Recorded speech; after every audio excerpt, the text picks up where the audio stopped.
Diálogos de Bisturí. Un espacio de podcasts de actualidad en patología quirúrgica para estudiantes de medicina. Creado en el Departamento de Cirugía de la Universidad de Valencia, con la colaboración de estudiantes y de cirujanos de prestigio en las diferentes áreas de la especialidad. Bienvenidos a la segunda temporada de Diálogos del Bisturí. En esta ocasión vamos a tratar un tema de proctología básica, en concreto la fístula pilonidal. La proctología o coloproctología es una subespecialidad de la cirugía general o digestiva, que se dedica al tratamiento quirúrgico y no quirúrgico de patologías del colon, recto y ano. Hoy vamos a hablar de la fístula pilonidal, también conocida con otros nombres como quiste o enfermedad pilonidal. Se trata de un quiste que puede infectarse dando lugar a un absceso agudo, localizado en la porción superior del pliegue glúteo o en la región sacrocoquígea. Vamos a adentrarnos un poco más en este tema de la mano de un experto en la materia, como es el doctor David Moro Valdezate, cirujano del Servicio de Cirugía General y Aparato Digestivo del Hospital Clínico Universitario de Valencia, especialista, borde europeo en cirugía colorectal y profesor asociado de la Universidad de Valencia. Buenos días, doctor. Buenos días. En primer lugar, la etiología de esta patología es un poco controvertida, pues algunos médicos se posicionan en una causa más embrionaria y otros en una causa adquirida generada por la reacción del organismo a la imaginación de un vello en la piel. Usted que conoce esta patología tan de cerca, ¿qué nos puede decir sobre esto? Pues ha habido bastante discusión sobre si el origen del sinus pilonidal es congénito o adquirido. Sin embargo, parece tratarse de una enfermedad adquirida con una probable secuencia patogénica, en la que se produce un ensanchamiento o alargamiento de las glándulas sudoríparas apocrinas de la línea interglútea causado por los movimientos que realizan los glúteos. Y si la secreción de estas glándulas es muy espesa, se puede ocluir el orificio de salida y ocasionar una acumulación de material, ocasionando una infección crónica subcutánea. Adicionalmente, la fricción de los glúteos con el movimiento puede atraer los pelos sueltos o seccionados hacia estas glándulas y entran además verticalmente a través de los orificios de los ductos glandulares, quedando atrapados dentro. Como vemos, la etiología tiene ciertas similitudes con la hidrosadenitis supurativa. ¿Y actualmente se trata de un problema frecuente? La verdad es que es un problema bastante frecuente en nuestra consulta del día a día. Afecta más comúnmente a hombres que a mujeres, con una incidencia estimada entre 1,7 y 1,9 por 1.000 personas y año respectivamente. La edad de presentación suele ser entre los 15 y los 40 años, siendo excepcional su aparición a partir de los 50. ¿Y el padecimiento de esta enfermedad puede seguir algún tipo de patrón físico? Es decir, ¿hay algún tipo de factor de riesgo? Bueno, dada la etiología que acabamos de comentar, existen algunos factores de riesgo implicados en la formación del quiste pilonidal, como por ejemplo la obesidad, el hirsutismo o algún factor predisponente anatómico como presentar un pliegue interglúteo muy profundo. También se ha visto que la historia familiar previa puede influir en estos casos. Algunos pacientes tienen una sudoración excesiva o poca higiene que también puede facilitar la aparición de los sinus pilonidales. Y se ha visto que los trabajos que requieren periodos largos de tiempo en sedestación también facilitan la aparición del sinus pilonidal. ¿Y qué signos y síntomas nos pueden hacer sospechar de esta enfermedad? La enfermedad típicamente comienza como un pequeño sinus que drena material purulento, pudiendo progresar a la formación de varios orificios con la asociación de una dilatación quística y la potencial formación de un absceso. Los síntomas de sospecha, entonces, serían el dolor en la región sacrococcígea, acompañado de drenaje de líquido claro o blanquecino o sangrado local. ¿Y estos síntomas suelen manifestarse de una manera urgente para el paciente o puede ser llevar un componente un poco más crónico sin dar esta clínica tan urgente? Bueno, pues estos síntomas pueden cursar de forma asintomática y detectarse de forma incidental cuando se explora al paciente por otro motivo. Sin embargo, la presentación más frecuente es en forma de absceso pilonidal, que acude a urgencias porque presenta el paciente una sintomatología que consiste en dolor local y en algunos casos puede llegar a tener fiebre. En la exploración se observaría un absceso subcutáneo con signos inflamatorios locales típicos, como son la celulitis, calor, rubor, eritema, asociándose fluctuación en la zona. La mitad de los casos suelen debutar así, en forma de absceso pilonidal. Sin embargo, otra presentación frecuente es en forma de una supuración crónica a través de estos orificios del pliegue interglúteo. La clínica es más insidiosa, habitualmente ocurre de forma intermitente y se asocia con un grado leve de infección.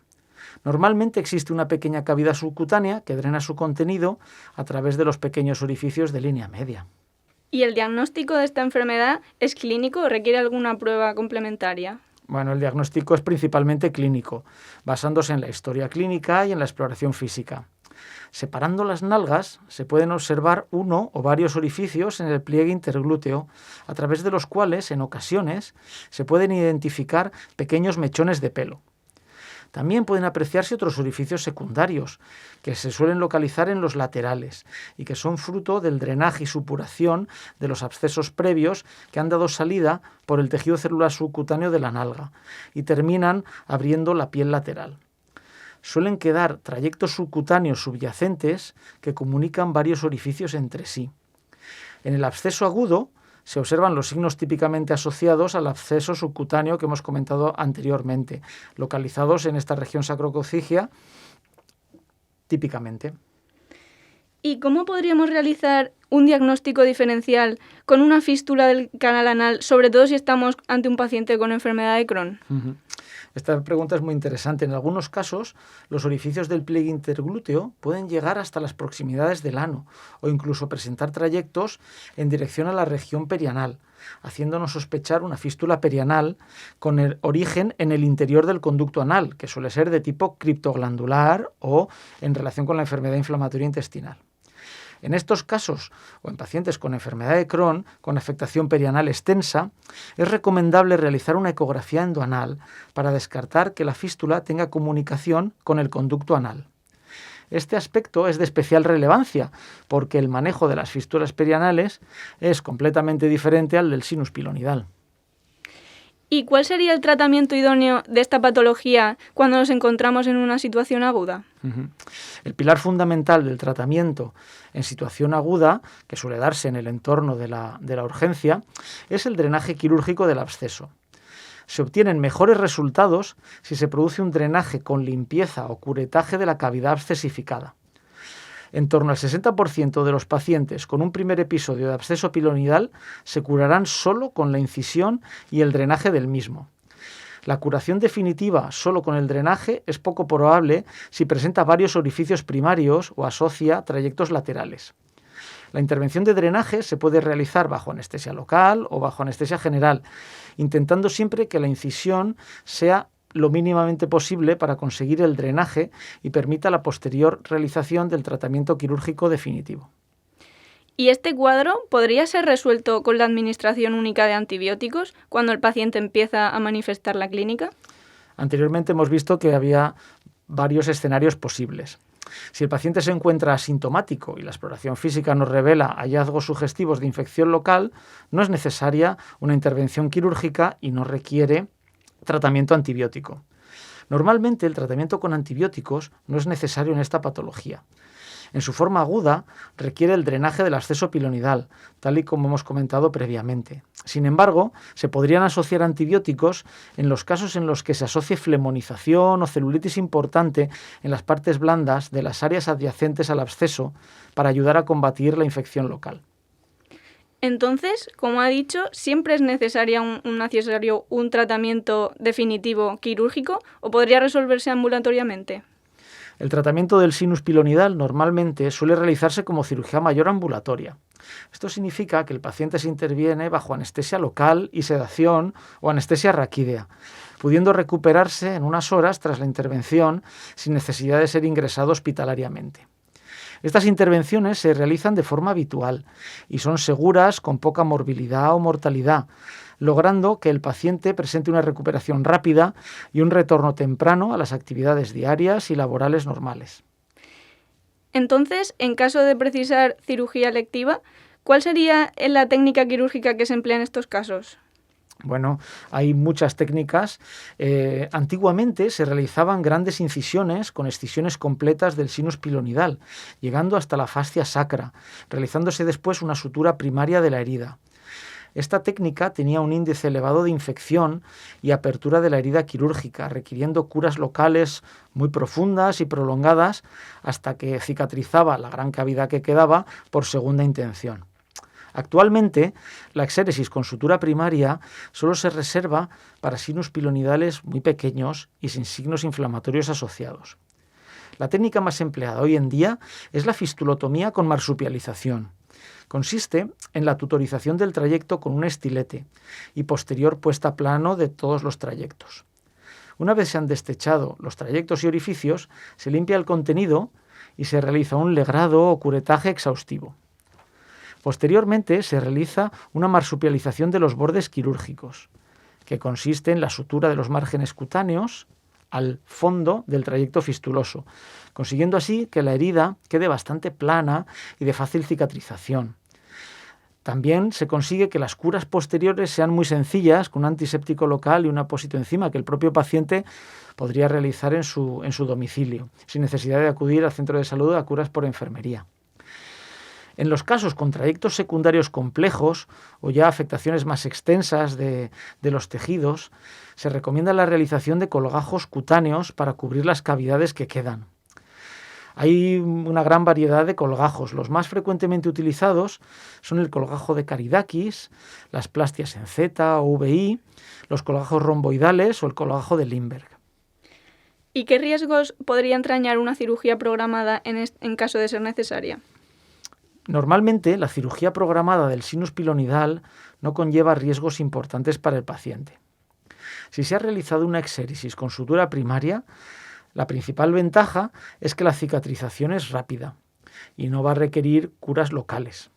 Sin embargo, la contraposición que tiene es que la tasa de infección de herida quirúrgica es elevada, con el riesgo de requerir apertura de la herida y curas por segunda intención.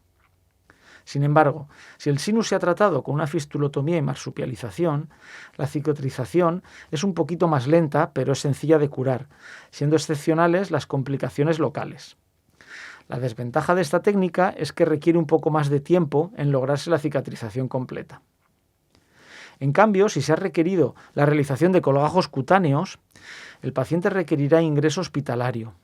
Y la complicación más grave sería la infección de la herida o la desinserción del colgajo. En este caso quedarían cavidades amplias que normalmente requieren curas prolongadas por segunda intención o la aplicación de dispositivos VAC. ¿Y habría alguna forma de poder prevenir esta patología? Se podría prevenir modificando los factores de riesgo desencadenantes o favorecedores que hemos comentado previamente. Por ejemplo, se puede recomendar la pérdida de peso, evitar permanecer sentado largos periodos de tiempo, se puede recomendar que el paciente mejore su higiene local y la eliminación semanal del vello del pliegue interglúteo y de las zonas adyacentes. La depilación con láser es una alternativa recomendada porque es más duradera, pero resulta más costosa económicamente. Estas medidas pueden reducir la probabilidad de que el paciente desarrolle los síntomas relacionados con la enfermedad pilonidal. En el posoperatorio sí que recomendamos el rasurado de la zona para prevenir que los pelos cortados se introduzcan en el lecho de la herida quirúrgica. ¿Y qué seguimiento se les debe hacer a estos pacientes? Tras la intervención quirúrgica se debe seguir al paciente en consultas externas para valorar la evolución de la herida quirúrgica. Una vez se ha conseguido la cicatrización completa, se le dan al paciente las recomendaciones de prevención que se han comentado previamente y podría ser dado de alta.